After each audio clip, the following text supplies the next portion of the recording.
আমার ছেলে আইনে টাকা পয়সার হিসাব করে আমার ছেলেটা বাংলাদেশে আমি চিকিৎসা করি।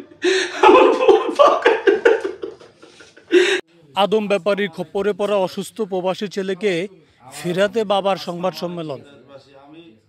ভোলা জেলা তজুমুদ্দিনে আদম ব্যাপারীর প্রতারণায় সৌদি প্রবাসী অসুস্থ ছেলেকে ফেরাতে সংবাদ সম্মেলন করেছেন বাবুল নামের এক অসহায় পিতা। মঙ্গলবার দুপুরে তজুমুদ্দিন প্রেস ক্লাবে সংবাদ সম্মেলনে বাবুল অভিযোগ করেন, স্থানীয় দালাল মোহাম্মদ লিটনের মাধ্যমে 7 লক্ষ টাকা দিয়ে গত 11 মার্চ ছেলে জিহাদকে সৌদি পাঠানো হয়। তবে বৈধ কাগজ না থাকায় সে বর্তমানে অবৈধভাবে অবস্থান করছে এবং অসুস্থ অবস্থায় পাচ্ছেন না কোনো চিকিৎসা।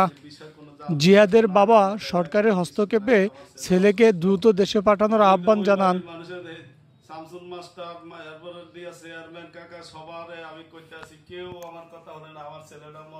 এবং দালাল চক্রের দৃষ্টান্তমূলক শাস্তি দাবি করেন।